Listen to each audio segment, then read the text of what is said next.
Hey BookTube, it's Samantha and I'm coming to you with the Top 5 Wednesday topic. It was supposed to come out on May 1st, but as I mentioned in my reading update for April video, everything's kind of been pushed back a little bit for this week. So I am going to be talking about the 5 bookish things that I've changed my mind about. For all the things I'm going to be talking about, these are actually things that I've changed my mind about since creating the channel, or very shortly before I had created my channel. So these are still new things for me to think of, but I'm firmly standing behind it just because of the changes in my own life. Well, for number 5, it would be my thoughts on audiobooks. Now, I have never really been into audiobooks. I have tried a few, and the ones that I have enjoyed are Sleeping Giants and currently A Clash of Kings. And I think the reasons why are because for Sleeping Giants, there's actually multiple actors and there are sound effects that go into the story that really make it come to life. And then with A Clash of Kings, I can actually tell the difference between characters. So that's been helping me get through the story. Plus, it's a book that I've had difficulty reading in a physical version.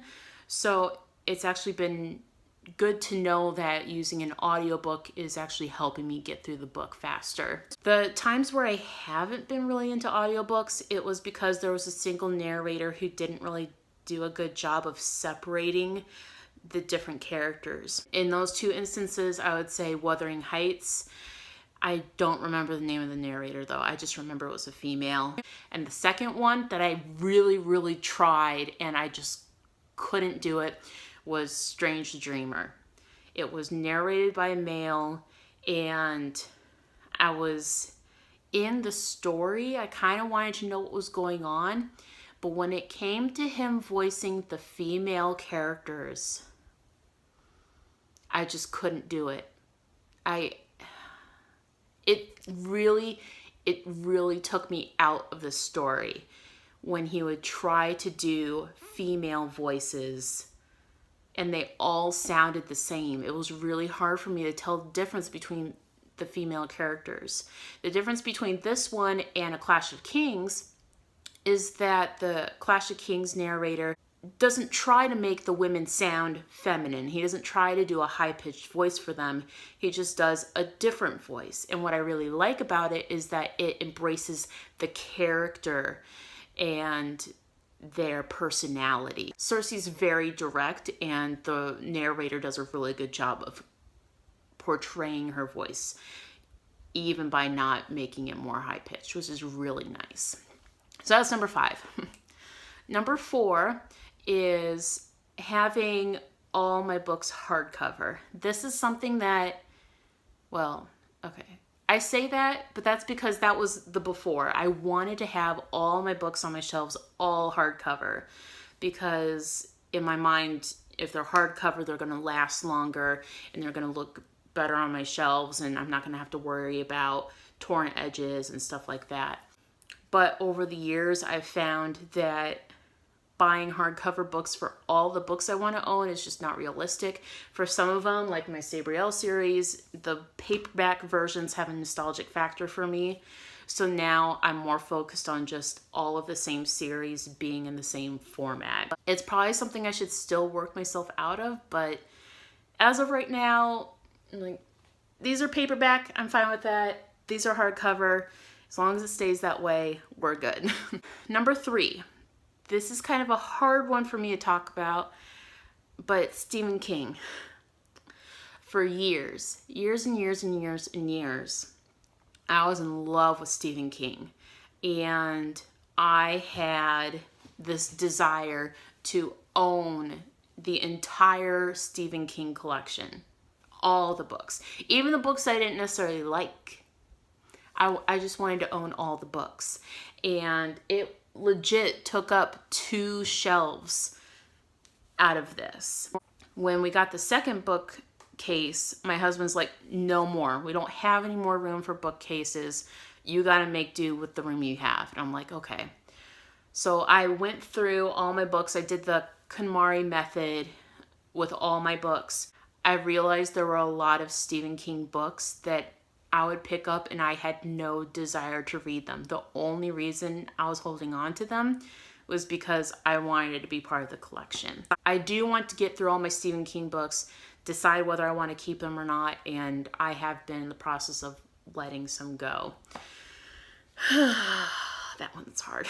The second one is in regards to changes about a character. This one I'm going to be keeping really short because I actually already talked about it in my Harry Potter tag, which I'll link down below that video. I talked about how I changed some perceptions of how I thought of certain characters in this series. One of them being Hermione, one of them being changing my favorite character from Sirius to Lupin. If you kind of want to learn a little bit more about that, definitely check out the video. And then number one, which is probably the biggest impact on my reading experience, is not buying books that I'm interested in. And this is something I feel like I see over BookTube, and I feel like there's probably a pressure for people to keep buying these huge hauls of books just to do a video on it of look at all the books that I got, and then end up unhauling them. And for me, I cannot afford to do that. And I feel like I've been seeing more and more videos of booktubers saying, you know, I'm not going to be just buying a bunch of books just to buy books.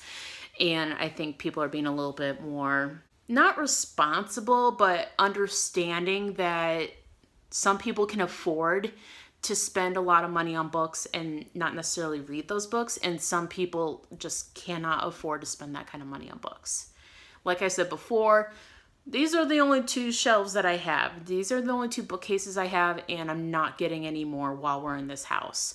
So I really have limited space on where I can put my books. And there was a time in my life where I had these shelves double stacked, and I did not like it because I didn't know what I had. And then I was never reading books that I enjoyed. Or maybe there was a book hidden behind that I've been wanting to read, but I couldn't get to it. It was just stressful. So nowadays, if there's a book that I'm wanting to read, not sure I'm going to love it, I'm expecting to enjoy it, but don't really know, I go to the library. So in a lot of the videos that you'll see of me doing, I may not be holding up the book because it's a library book, or it may not look that great because it's a library book. So that's what you'll be seeing from me.